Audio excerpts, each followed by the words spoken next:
Hey, welcome back to the Go podcast. We are joined by a very special guest, listener Dave. Hi, Dave. Hi, I'm excited to be here. I just need 10 seconds to say it's been great.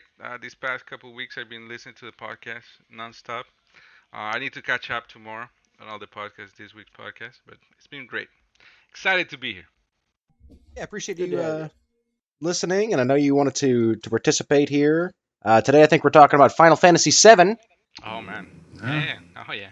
And the upcoming remake. Yeah, when is that Yeah. supposed to be released anyway? In 6 days. Actually, 5 days and a couple hours. Well, it's gonna So get right around dropped. the time you're hearing this live. Yep. PlayStation 4 is already loaded with the game. Just waiting for that magical moment at midnight. This magic moment. Mm-hmm. So I guess we'll start getting into the original game. What did everyone think on it? To be a 20-year-old game, I think is what made JRPGs very, very popular in the Western.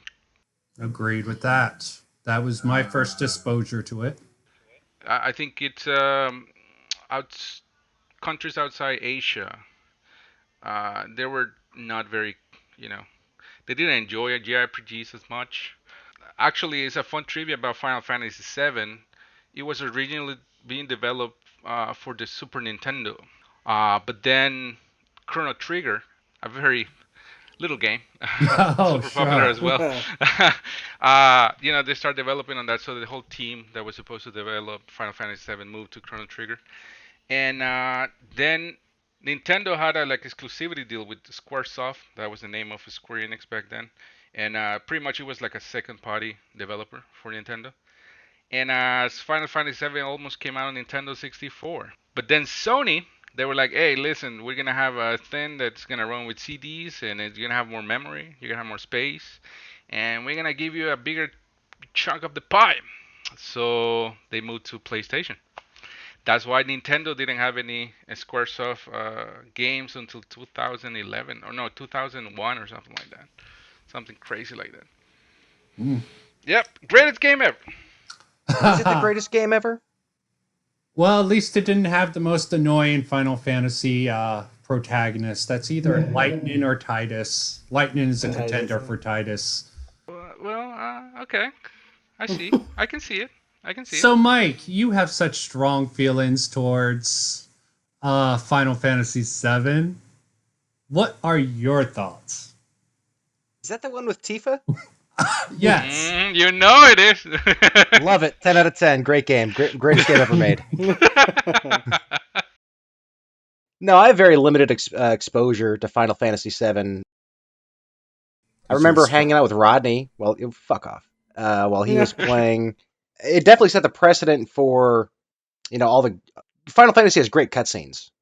That's undisputable. So I feel like it set that precedent. I really don't have, again, I don't have much to say on this one. Cloud seemed like a cool protagonist, I guess. The Gunblade was cool. I don't know. Oh, that was Gunblade eight. was Final Fantasy VIII. Oh, Okay, Bill. Hey. Before I get into my whole Hey. diatribe, Gunblade. before I get into my whole Say it. diatribe, Bill. I respect the cultural relevance. I'll just leave it at that. Yeah. Yeah, I was on the side of 8 over 7. And I think part of that is because I played 8 first and went back to play 7. And like you said before, we were both graphics whores back then, so I liked 8 better. Yeah, the boy. cutscenes were fantastic. Oh yeah. I don't know. I liked 8 better. Mhm. I felt going back to 7 after playing 8, it felt cartoony. I can understand that, but 7 was revolutionary for its time, and 8 Oh, jumped it was the a great gun game, on no that. doubt. Yeah, no doubt. Cutscenes. It's a great game. The system, I mean, it was very grind friendly. You could really exploit that system if you wanted to, and the story was both almost realistic, nice, dark, almost steampunk. I call it Mako punk. I coined that term for the Final Fantasy after 7, Mako punk. And yeah, because that's what they use. I coined that term myself. It's basically magic punk, magic and steampunk put together, since they use magic almost as a makeshift device for a steampunk society. And just the way they started it off, the cutscene, even the remake really just follows that beat by beat. I'm a little touched by the demo. Let's hope the rest of the game can faithfully follow at least enough of the storyline that older fans don't feel disfranchised. But yeah, Cloud, yeah, a little bit of an emo, but you could still relate to him.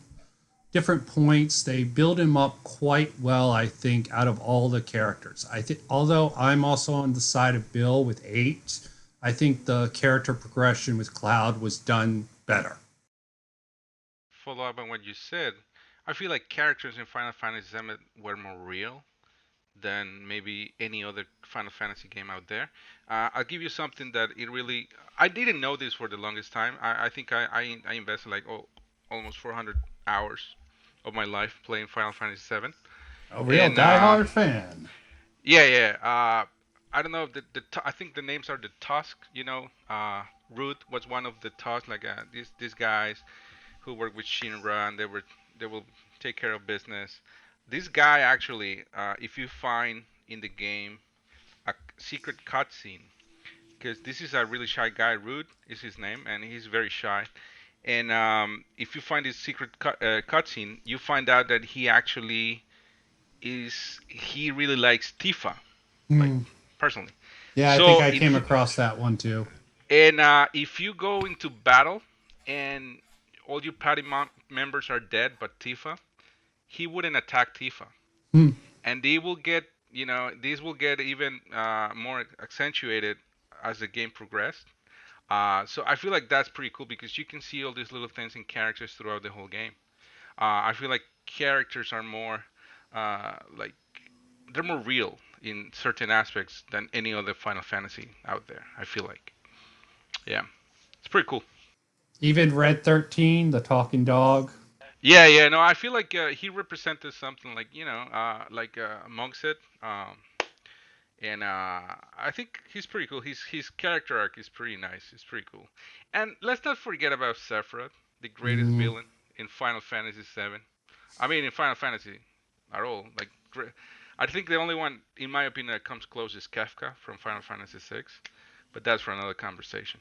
But yeah, it's great. It's sad. Everyone says Final Fantasy VI is the greatest. I couldn't get through that game. Probably because I only got it towards the end of the PlayStation lifespan. And I never went back. And Bill said, we're graphic whores. It's hard to go back.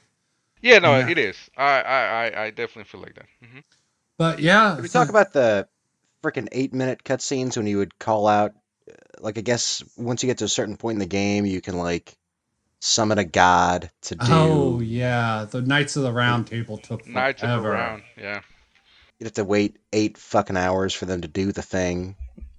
And God help you if you're doing the same attack twice in a fight. You gotta watch this guy fly around the goddamn world again and swoop down and shoot some meteors or whatever the fuck you did. Yeah. I think the only one that beats that is Final Fantasy IX had a special summon for the summoner character, the Arc. No, I think Final Fantasy VIII, Eden, you had to press the freaking square button. Well, yeah. Talk about the fucking thing was like half a minute, time. dude. You didn't so you need use to do it that. twice in a fight. You use it twice in a fight, and your hand will be swollen because you will be pressing that fucking R button like crazy to get the maximum damage. It's ridiculous. Yeah, but going back to the original story, just Cloud being part of a terrorist organization, it's just a really interesting take, and him getting separated and meeting.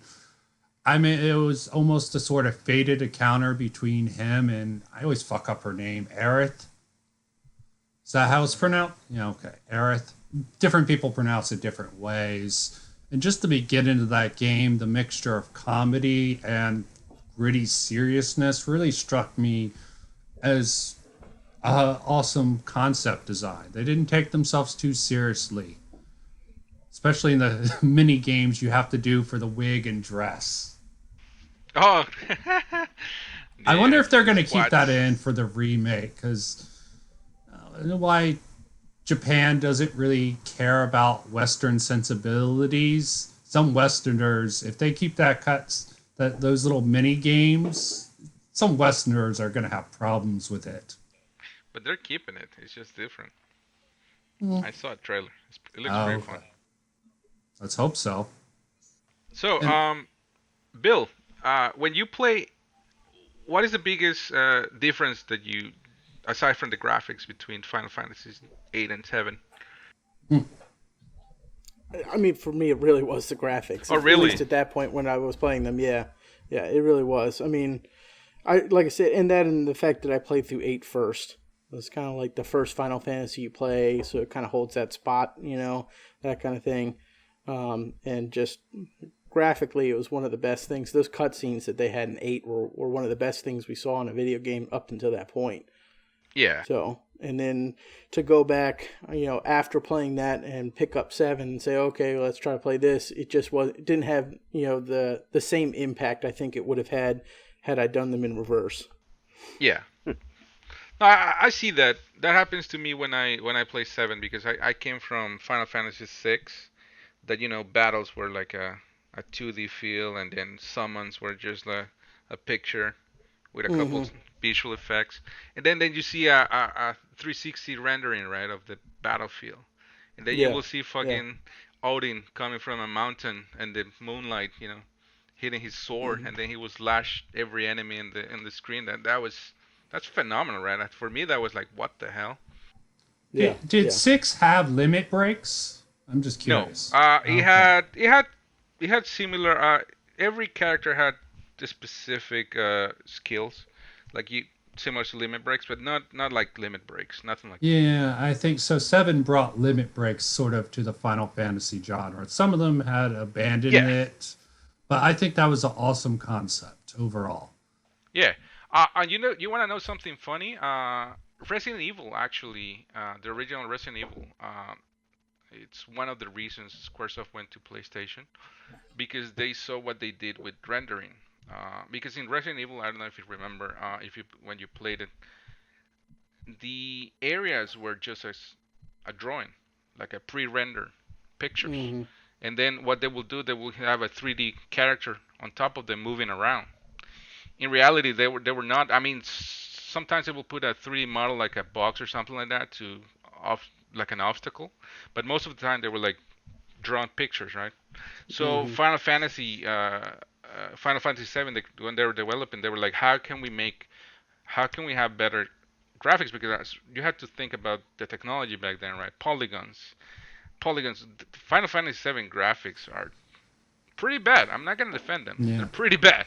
Now, yeah. Now, yeah. No, of course. Now, yeah. No, but even I'm talking then, about, they weren't the greatest. even then, they were not the they, greatest. They took a chance with that game. It really, I mean, compared to the animations they could have pulled off in games like Chrono Trigger or even Final Fantasy VI, it was a risk. That people, it was. The blocky characters you moved around would have turned off a lot of people. And you got to give 7 some props for going with that style and pulling it off successfully. But they did it.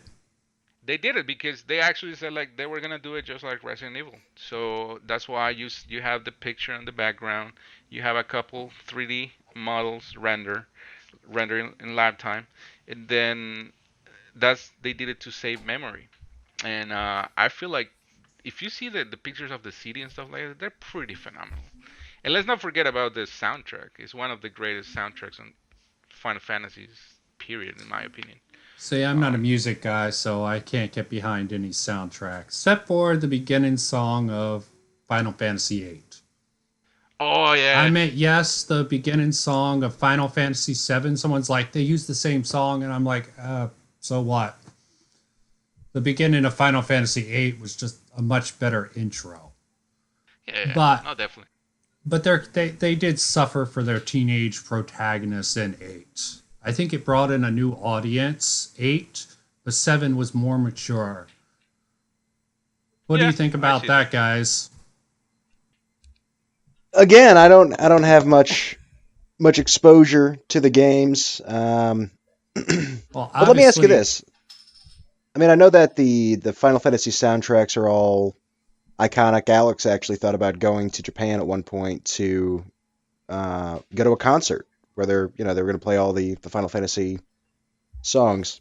But what? So I know that that's important. I know that the cutscenes are kind of revolutionary. It's a storied franchise anyway. But what is it about Final Fantasy VII that you think makes it so culturally relevant, other than Tifa hentai, obviously? Oh God, you're Obvious. undermining it. Aerith was the poster child of the pure. I mean, you had waifus for every type. You even had yuppie for the lollies out there. So what is it? You had Red 13 for for the furries. You had everything for everyone. It appealed to fan service of all types. No, and I feel like it showed a genre of video games that, at least in Western civilizations, we didn't know much about it, and because of the camera movements in battles, it made because you have to think about it. Turn-based battles, like if you've seen gameplay from Chrono Trigger or Final Fantasy VI. I mean, even though Chrono Trigger has movement and stuff like that, it's kind of monotonous because all you got to do is pick from a menu, then you see your character move a little bit, and then the damage multiplier shows on the screen, and then that's it. And then the enemy flickers a little bit, and then your character takes damage. It's a little bit, so it's very monotonous, right?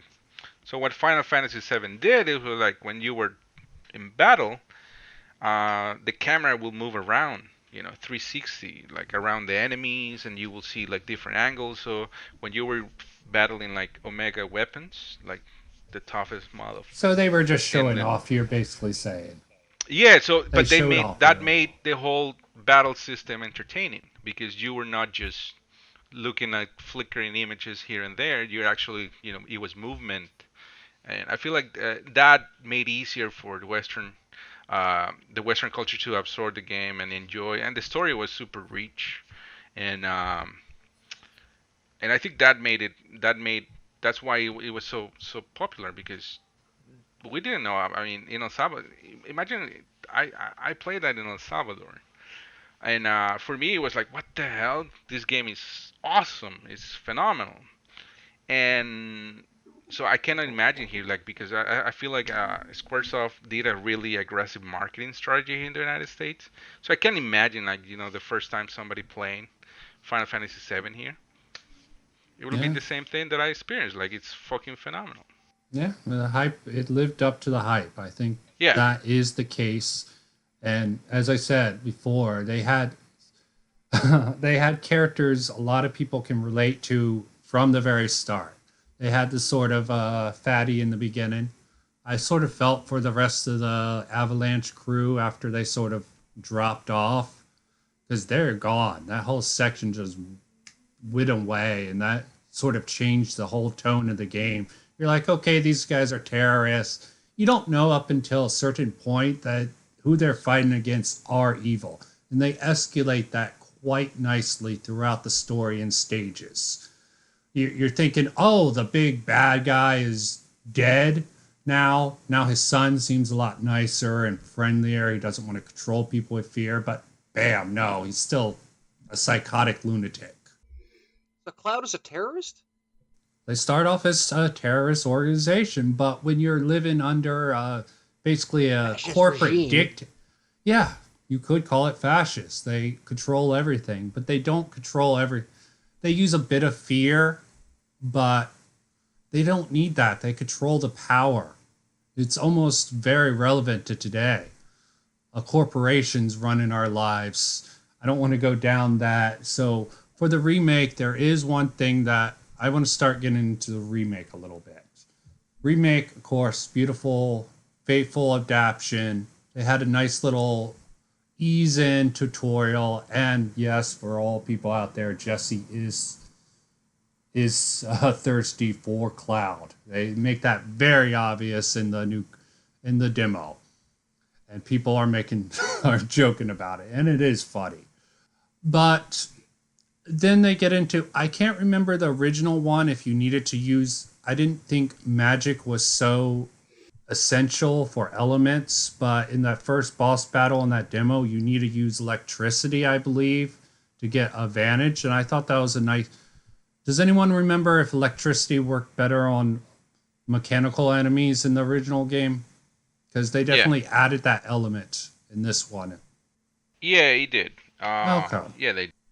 It was a little bit more pronounced in this one, and I like the whole generators. I played the live action version, and I thought it was okay. It was a little clunky. I'm sure I could have gotten more used to it in time. Bill, you played the sort of the classic experience, and I didn't actually get to play it, but I was playing through it and I was like, man, I don't know how I feel about this in the demo because the gameplay is markedly different. It is an action RPG, or at least closer to it. And I wasn't sure how I felt about that. You know, I was like, man, I really don't like how I feel like I'm just mashing buttons. But so I looked it up. I was like, is there a way to go back to the old turn base? And apparently there's going to be an option where you can't go back to turn base, but like an AI will take over like basic attacks so that you can select different things from the menus to, you know, use potions or do other stuff like that. So it's kind of like a hybrid, but I don't think you're ever going to get that turn base back at all. And I'm not really sure how I feel about it. I mean, it was okay, you know. Graphically, the demo, like you said, it was friggin' beautiful. I mean, they did a very good job of staying true to the original, with kind of mapping out the same like rooms and things like that, and the catwalks. I think they did a very good job of like updating them, and the lighting was amazing. But just the gameplay, I don't know. It's just kind of like, okay, I'm just going to hit this one button over and over, and you know, I can dodge every attack now. So I mean, for the most part, you don't get touched by the guards almost at all. You know. well, I like the sort of build-up attack they had, especially for Barrett, a charged attack for his gun, and the fact they use a little bit of the physics, like Cloud can't touch those turrets that they put in the beginning, so you have to use either magic or you have to use the gun to take them out. I thought it was a nice addition to that sort of thing, like the gameplay wise. Uh, I want to say though, you know, I feel like Square Enix, since Final Fantasy VII, they incrementally have taken this approach that a more interactive gameplay. Because in Final Fantasy VII, the battle mechanics were simple. The grasp of them is very simple. But then if you get into the material stuff, right, you can get crazy combos. Like I remember a combo was to defeat one of the weapons. You will just regen at the beginning of the match and then life 2 and then hit a couple cures and waiting for the Omega weapon to attack Cloud. At the moment the Omega weapon will attack Cloud, he will regen, get all health back, and then he will do the his ultimate limit break like 7 or 8 times in a row without stopping. So you know you could do crazy stuff like that in the battle system in Final Fantasy VII, right? Or Knights of Round, you will hit it one time and then you will counter the damage they will inflict on your guys, and then you will hit it 3 more times in a row, or something like that. You will do crazy stuff like that with material. So that's very deep. So I feel like from that point, if you pay attention to every Final Fantasy game, they've been trying to make more interactive and more strategic gameplay in combat gameplay. Like in my opinion, one of the best gameplay combat mechanics in every Final Fantasy game is Final Fantasy 13, the first one, not the second one or the third one. But I tend to argue. well, because you can finish the game by pressing X, the whole game. You can finish the storyline by pressing X. That's it. You will just press X and you will finish the storyline. But if you go beyond that, if you go to the grinding place, like you have to invest, 70 plus hours, and then you will start getting to all the, then you will find these strategies that I remember I enjoy so much getting to that point, because you will have to switch your paradigms. Paradigms, I think, is what they call them. You switch them around to make sure that you always have critical status, and then you always have, you have a medic, you have a bodyguard, you have this and that. You keep switching them around, so it was very dynamic. And then Final Fantasy 15 came out, and they tried to do something more of an action base, which I feel, but it was too simple. So that's the problem with Final Fantasy nowadays. That at the beginning it makes them too simple. You can just press a button over and over again, and then you just beat the game. And I feel like Final Fantasy 7, the remake, is gonna be the same way. That you're just gonna be able to press a button, win every fight, just heal, and that's it. But I feel like Yeah, the best part is gonna come after you. Well, that boss battle in the demo, I don't know much about the material, how they're going to revamp the material system, but let's hope that they keep that, you equip materia to your weapons or your armor. You can probably go a little bit more crazy and not just have one piece of armor and one weapon, but that's for totally different concept. But touting 13 as a good game opposed to 15, I have my criticism of 15. It was visually stunning. Again, also 13 did not had an incomprehensible story. I can't see. Even 10 was good. Had a better story. Yeah, Mike. Mentioning your favorite. 8 sort of was overpowered if you grind it up. If you grind in any game really well, and I argue 13 you had to grind to be good at that game. Yeah. Because of the simplistic system. I thought you were saying you can just press X and win. That was extremely hard and not worth the grinding, in my opinion. Yeah, but if you 15 you need it. 15 was not that easy. It's extremely You really hard from grinding. You really had to work around. You gotta grind it up. It'll go further if you grind it. 15 might have not been phenomenal. The story was a little weak. The combat system was a little overcharged, but are you bumping? Yeah, that was one of my favorite parts. Was the crossover between Tony Hawk's Pro Skater and the Final Fantasy series. I thought that was really bold for them to what to include the grinding mechanic. Oh, okay. There's the joke from Mike. Very nice. Bill, do you have any business? Any business contributions, Bill? Now, since I put the joke. Let me show you the spreadsheet I have prepared. Right. I've been grinding away at it. Yeah, you have. Yeah, you got to put that materia on those spreadsheets for it. Yeah. Everyone rank Final Fantasy VII. Mike, you can sort of opt out of this one since you don't know too well. And the Final Fantasy, honestly, I'd give it a 7. The little exposure I have to it, seemed fine. But I respect the cultural relevance. I don't know. I don't know if it was just time and place, because you're also younger. Yeah. You know what, though? We were talking about why it was so popular. I honestly think you're right, Mike. I think it had to do with time and place. Yeah. I really think that Final Fantasy VII benefited from being in the right place at the right time. With the right marketing. You had a generation of gamers that, cut their teeth on either Atari or the NES, and they were just getting to that point where they were becoming teenagers. They're aging out of the, quote-unquote, cartoony Nintendo games, and along comes PlayStation and offers them that more grown-up gaming experience, and boom, there was Final Fantasy VII.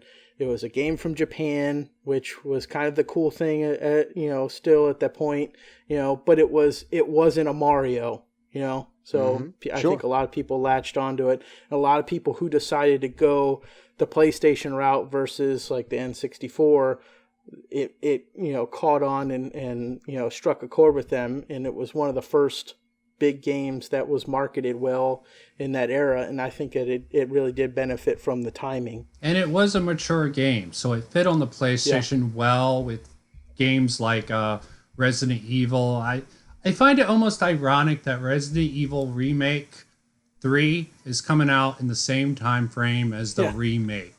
I think it's a good time frame, especially after the massive success of RE2. I mean, that thing, a lot of people said the best game of the year, even though it was a remake, and I thought it was a little lacking. It was still a great game. So this is a good era for remakes. I know we were giving people shit for it in movies and video games. Different story. Yeah, Uh huh. well, I was gonna say I agree with that. I am really glad that some of these games that I played a lot when I was a kid are getting at least a facelift. And I know we haven't all gone around and given our ranks of Final Fantasy VII yet, but I am also curious to talk more around. We talked about this on Tuesday's podcast as well. Talked around the model of, I guess they're releasing it piecemeal, different Oh, chapters, I guess, yeah, it's for. something I want to keep out of my head. 'Cause I want to keep. Did anyone else do any research? I mean, it's heavily implied from what I limitedly read that it's only going to be a Migra arc, and they're Midgar? not going to. Yeah. Yeah, that's what I read. So I guess two more games after I this to mean, complete it, or will they finish it in two? I think they're gonna follow the same pattern, like a three disc. We had three disc in the original Final Fantasy VII. There's gonna be three games. They wanna milk that. I mean, they're gonna charge. I mean, I feel like That's the other question. Yeah, if how much are it's they going to charge for each one? if it's only gonna be a 20-hour game, I'm gonna be pissed, right? Because they're Hmm. charging a premium. It's $60 for only 20 hours. That will be fucked up. And then they're gonna charge another $60 for the other 20 hours. Yeah, fuck that. And then they're gonna charge another $60 for another 20 hours. That is, I don't think that should be. I feel like Either they I need won't to buy it. expand the story or give some additional modes to make it worth a $60 price tag, in my opinion. I feel like they should do DLCs, right? They put out the original game with the Midgard story, and then you just buy DLCs for $20, and I will be Okay, okay with that. I can see that happening, but I'm okay with that. A lot of games do that. I mean, nowadays, right? If you're gonna pre-order a game, they tell you like, are you gonna pay the extra $30 for the gold edition that comes with the season pass? And then they give you all the DLC if you buy the season pass, right? I yeah, feel I like they am should do concerned that. with the timely manner. I mean, I Yeah. don't want to play the first game and be like, "Oh, I'm so psyched," and what about the rest of the story? Yeah. They'll take like 10 years to complete the whole Oh freaking no, thing. I'm That pretty would piss sure me off. next year we're gonna have like it's gonna be like a The yearly whole thing. story? Yeah, the You're whole story giving is gonna take like developers too two much years. credit. 2 years. I, I mean, I they want mean, the money. They want the. Fallout 76 Oh well, released a that's a dog shitty shit game. I'm product, sorry, that's a shitty game. They've really fucked up in that game. and they're finally coming out with possibly a expansion for that might make it somewhat decent. I think I have to wait a few days to and download and wait until all the bugs are fixed before I can Yeah, but it's decide that for different because that's myself. an MMO, right? That's a story that you progress as you want to. Like you take quests. You don't specifically have to follow a linear story like in Final Fantasy VII. So on MMO, you take quests. Like if you like a quest, you do it. If you don't, if you feel like not doing it, you don't do it. And then you have all these people, all your friends playing Yeah, online. yeah, yeah. It was dog So it's a shit. different, it's a different game. I feel like in Final Fantasy, if they take 3 years to finish the whole story, that would be crappy of them because we waited like 10 years after the first trailer that we saw. You know, Yeah, they said seems that it that was gonna way. come out on I PlayStation 3. guess it's almost a double-edged sword because on the one hand, they've been talking about the remake for a while, but you don't want it to become a Final Fantasy 15 situation where they're taking like literally a decade to put out the remastered or reimagined Final Fantasy 7. So instead of like taking all that time, they're releasing it in little bites. But like you said, if they charge a full $60 price tag 3 times, Yeah. it's sad. People will buy it, Oh and they yeah, know I'm gonna that. buy That's kind it. of what they're banking on. Yeah, they'll buy all fucking 3 of them. No And if way. yeah, right. No, there's no way. If they break it up like that, then no. I'll wait for them to have like the Game of the Year edition. Or Yeah, something, that comes with you the know. three. Yeah. There's no way. I'll go back and play the original. I mean, if it's going to be the same basic storyline and they're going to try to milk it for 3 games just because they're updating it graphically, no, that's BS. Yeah. I'm sick of developers doing that. They need to I feel like that's either the pattern. put the game out in its entirety. Or I don't know. Maybe if you want to do DLC, but even that, I kind of tend to just wait for the whole thing to come out at one shot and buy that. Yeah, no, I'm with you. No, but I still like, because I'm such a fan. I'm such a geek for Final Fantasy 7. I think I'm just gonna take the bullet. Without giving away too many spoilers, and this is me, someone that hasn't completed the game, do you think that there's room to build on the storyline? Yeah. Yeah, there's some things that can really be expanded in the lore and universe. Like, I am curious about how Mako in the live stream sort of interacts, how Shinra process. There are things to expand on the storyline. As he was saying, Rufus hard on for Tifa is a little thing that you have to play a lot that they could expand on with cutscenes and gameplay. I'm really curious, just for the Midgar section, I know I'm butchering that name still, just how they expand it, especially the escape from that place. That might be interesting to see how they pull off the little escape route at the very end. Cloud's on the bike, everyone's in the van. Yeah. Cloud's in the bike, everyone's in the van. Well, I feel like there's a lot of room for the story to grow, because let's not forget, in the PlayStation P, the PSP, we had Crisis Core Final Fantasy 7, which was the story of how I don't know. Vincent, are you talking about? No. The story of Cloud. He's saying like, I'm an ex-soldier, blah blah blah, but he's brainwashed, right? He thinks that he's someone he's not. Yeah, like, there's another ex-soldier. There's another, exactly. So the story of Zack, it's Crisis Core Final Fantasy 7 is the story of actually Zack, the ex-soldier that was Sephiroth's right hand, and that was a phenomenal game. It was not as good as 7. Graphically, it was. Like, almost every Final Fantasy is better than 7, but the story was pretty cool. So I feel like they have a room to make Final Fantasy 7 Remake something greater than it was. But I feel like they're gonna try to milk every penny out of it, and that's what I'm afraid of. Like, because if they try to do that, most of the people, they're gonna be like, no, I'm not gonna do that. I'm not gonna buy. I'm not gonna pay $180 just to play the same game, right? Mm-hmm. Yeah, that would be. And on top of that, I had to pay taxes. And what if it comes in? What if they wait too much and it comes in another console, like in PlayStation 5? That's gonna be a shitty move if they do that. Because we're about to move from PlayStation 4 to PlayStation 5, right? Yeah. Yep. And I feel like I'm afraid that they're gonna try to do that. That's why I'm a little reluctant, like, on the whole thing, because I'm not planning on buying on PlayStation 5. I'm not. So if they're like, oh yeah, the next part is coming on PlayStation 5. So that's gonna be like $600 to be able to play it. Yeah, either make it a launch title for the PlayStation 5, but still make it available on PlayStation 4. Yeah, they've done that historically. Games that win the cross-generational, if they start something. Except for freaking Nintendo, I had the reserve of Link, the Zelda game, on GameCube, and it didn't come out until the Wii, and I'm like, fuck it. No, I was gonna say, like, Brian's favorite developer and hardware. Yeah, Nintendo. He's a big fan. Oh, big my fan. favorite. Yeah. That's what they did with Breath of the Wild. It came out on the fucking Wii U, and because nobody played it on the Wii U, it came out on the Switch, and it was popular on the Switch. It made the whole I think it's still one of the top 20 Nintendo Switches game every fucking week. That's because Nintendo is shit and Zelda is still cool. Yeah, I know. Games for big boys, Nintendo.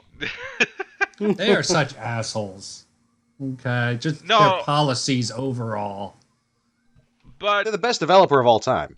I mean, the EA numbers support yeah. this. competes with Nintendo for shitty No, company no, no. Nobody, policies. For nobody comes close to shitty. EA. Nobody comes Okay, close to EA. okay, yeah, maybe Nintendo takes a back seat to EA, but not Yeah, digressing that rant. no, but going back to Final Fantasy VII, I feel like if Square Enix played the card right, they can create something greater than Final Fantasy VII because the hype is there, right? We've been Yeah, Yeah. waiting what 10, 11 years for the game to come out. probably. I remember it was the same Final Fantasy VII remake trailer came out the same day Final Fantasy Versus trailer came out, which ended up being Final Fantasy 15. And Final Mm. Fantasy 15 came before 7. So we were waiting for a long time. So today's the time that fucking Squaresoft don't fucked it up, because I will be disappointed. Let's hope not. I met with Final Fantasy 14 online. They sort of fucked up that release. Okay. Oh, yeah, that's why they made it all over again. I mean, the first time it Yeah. came out, it was Let's hope shitty. this is not the same case here. I mean, Yeah, I'm yeah. going to wait on it. I hope other people aren't just blinded by nostalgia and make them boatloads of Thanks, money. Brian. I mean, Thanks, Brian. I already sorry, bought it. I am a fan, but I'm a critical fan. No, We're I know. older. I get it. I get it. Critical fan. Critical kill. And I'm glad you brought up the set. You gave it a rating of 7 because the Lucky Sevens. Anyone who played Final Fantasy 7 knows that one. Yeah. Yeah, that's what I was Everyone who played referencing, Final obviously. Fantasy 6 know about Lucky 7. Oh, that started in Final Fantasy 6. As I said, Yeah. I did not play the whole game because Yeah, I know. it was the generational gap when I was getting rid of my PlayStation. You want to know something funny? I started playing Final Fantasy in the Nintendo. I Oh. didn't know English. English was a foreign thing to me, so that was fun. It took me 15 hours to beat the first boss because I couldn't read that you had to heal your fucking guys. So I was just trying to attack him all the time, and I was like, why can't I freaking kill this guy? And then I started taking English classes, and I had to go back to the game, and then that's how I was like, oh, potion. It's How all I coming learned- together now. How I right? learned English. I wanted to beat Final Fantasy 6. Greatest story of why someone learned English. No, actually, to be fair, the Final Fantasy games helped me a lot with English because Oh. you read a lot. You used to, there were no dialogues. You had to Yeah. read everything. So I I can remember see like that, yeah.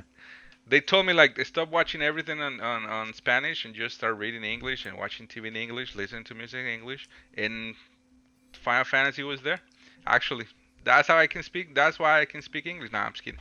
But it's fun. It was fun. No, Like but that some people use Sesame Street to learn English. They've learned from Final Interesting. Fantasy. I'm sure there are a lot of factors, but Yeah. that is an interesting fact. yeah.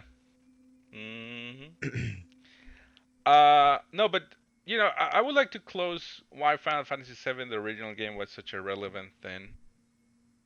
Then I will probably want to expand on it. Bill, you Yeah. can take after me. If It's you up want to to. you. You want to go Once first? your Go sloppy first. seconds. I just want to say one. It would be sloppy thirds in your case, Sloppy Bill. thirds, yeah, man, God. I just want to say this though.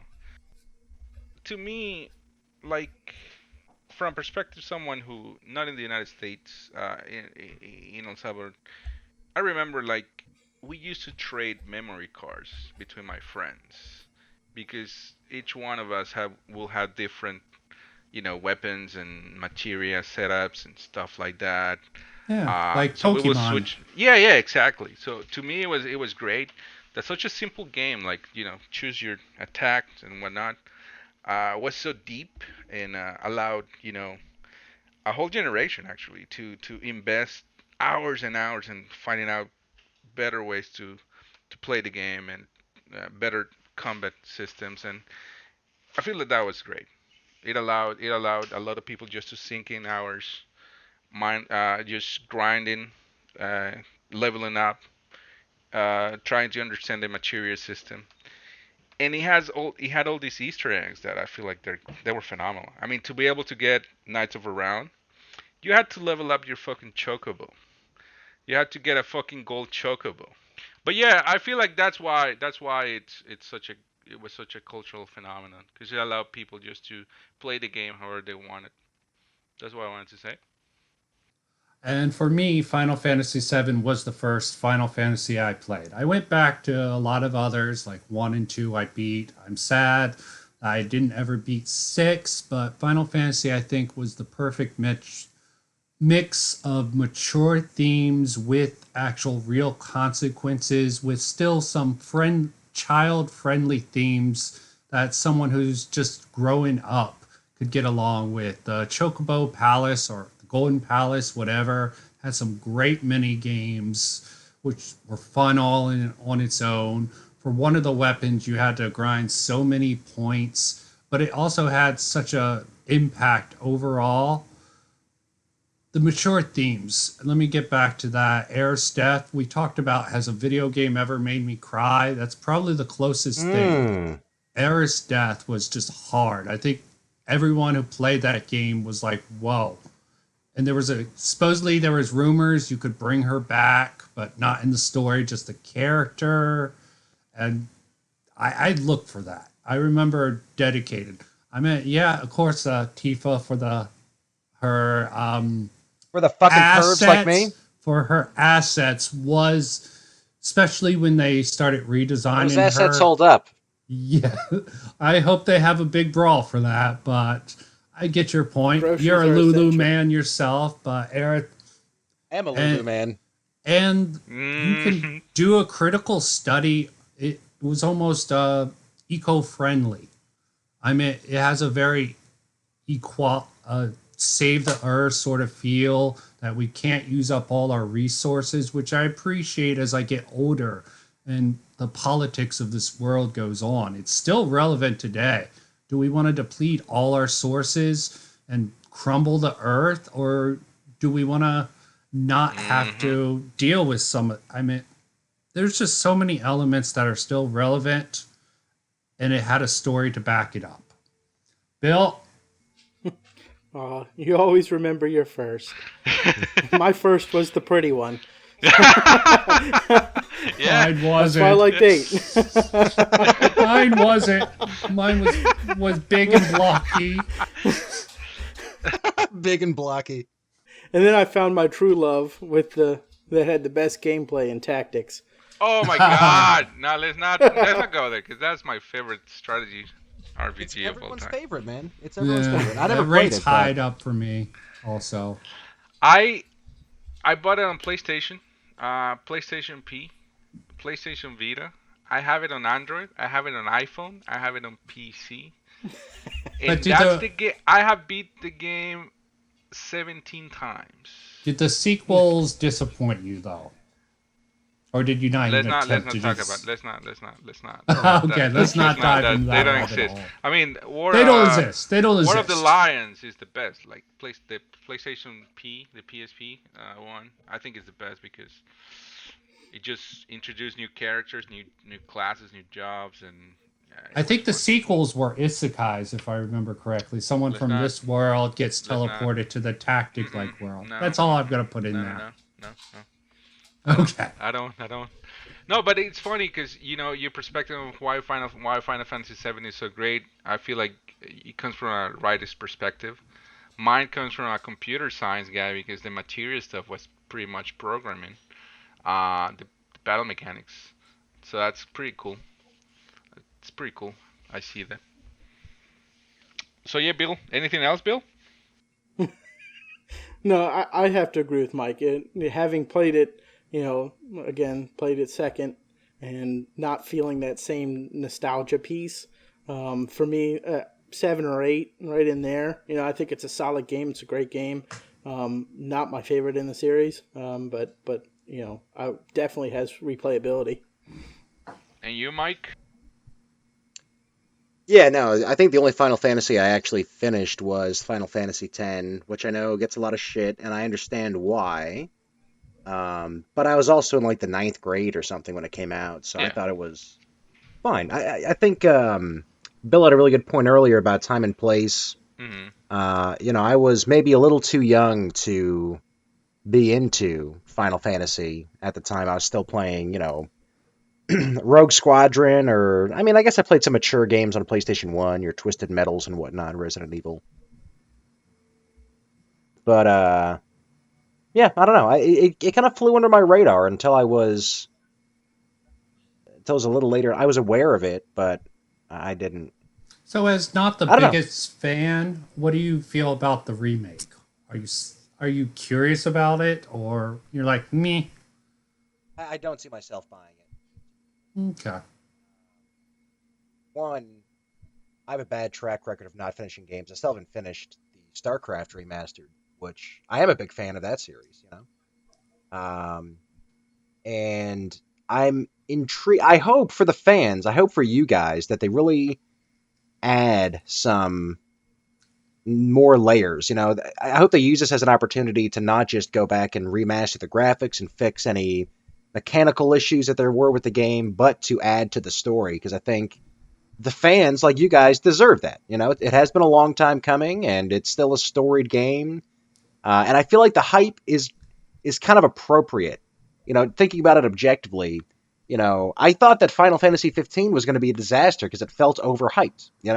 I think we saw Death Stranding kind of succumb to that last year, where it was just overhyped, and then it was going to be hard to deliver on that, regardless of what the game was like, because of the hype. So I feel like it has the appropriate amount of hype at this point. They haven't overblown it too much. It doesn't take a lot of marketing to sell. And I hope for you guys' sake it does deliver on scratching that nostalgia itch, and at the same time gives you some new content to really enjoy. That's kind of my final thought on the whole thing. Yeah. That's good. Oh, yeah. What else? Any other... Well, I definitely would rate it as my first. I'm with Bill with both tactics and 8 being slightly superior. I would put it number 3 on my Final Fantasy list. Yeah. It would be probably the third place. 9 got too much flack, but I liked 9 also, sort of because it carried a little bit of the... You like Vivi. Vivi was pretty badass. Yeah. Everyone likes Vivi. That's why How can you 9 hate is so Vivi? great. Is him. He carried the good. fucking game. I don't know. He carried about the that. fucking game. Yeah, I did. There was several annoying characters, but it had an overall break from the seriousness that both 7 and 8 sort of opposed to the series. Yeah. But 9 gets too much shit. I think 10 also gets a little shit, but... No, I really like 10. Yeah, 10 was good. I liked enough to play 10 too, which was okay. See, I never played 10 too. It was funny.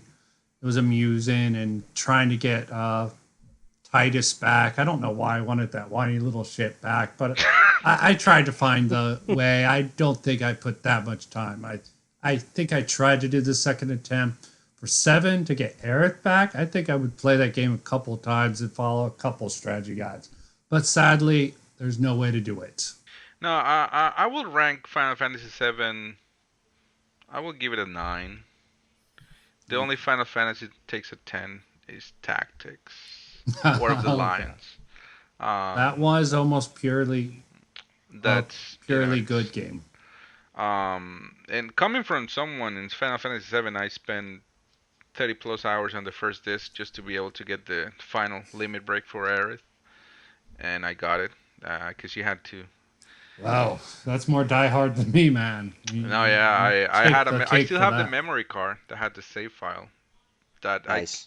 I can use the limit break once, and I was showing it off to all my friends, and they were like, "You crazy dude!" I was like, "I am." Yeah, but I give it a 9. A 9. Solid 9. I'll give it an 8. Probably, I would rank it 7 like all these other guys, but I think I'd say a 7 or an 8. Don't toss up now. Yeah, because graphically, it was great for its time, and they took chances, but also the same things I like about it sort of dates it now. Yeah.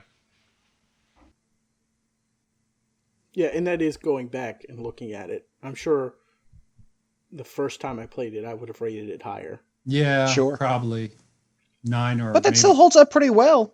Yeah. It still holds up well. As I Yeah. said, an 8, it's not bad. I mean, remastering that game would have been sort of a waste. They did it with Final Fantasy VIII, which actually looks remarkably better from what I've seen, especially with some mods. But even Vegas looks great with mods. Fallout New Vegas looks awesome with mods. Still plays a little clunky, but it's an older game. Mm-hmm. Yeah. Well, I think that just about does it, unless anyone else had anything. No, I'm good. No, I just want to Dave? say I'm still excited that I'm doing a podcast with you guys. I'm really enjoying them every week. So it's just phenomenal. Aw. Aw. Yeah, we appreciate you tuning in. Yeah, man. share Glad with you're- your friends. thanks. Yeah. I'm I trying to share am. with some appreciate I'm people. liking it. I'm sharing it on my Facebook, liking the YouTubes, Twitter, Twittering, and it's really enjoyable. I think it's part of my routines every Sunday because I'm a workaholic. I'm not Nice. gonna lie. I like to work. Yeah, you are. So Sundays is when I really catch up on all the week's podcast. I just put my headphones and start listening to it while I do my work. It's pretty fun. Pretty fun. Sweet. Keep it up. Keep Appreciate up it. the good job. Appreciate it. This has been the And Go podcast, where we're talking about Final Fantasy VII, as well as some of the other Final Fantasy games. Final Fantasy VII, I guess the first remastered one, or reimagined one, is coming out April the 10th, so go check that out if you feel so inclined. We've been joined today by special guest Dave Navarro. Good one. Hey, good one. Mhm. It's Good been one. Brian, Bill, and Mike. Be sure to tell us why you think ignorantly Riku is hotter than Lulu in the comments. And we'll What? see you Who next said that? time. No. Yes. Bye. Bye.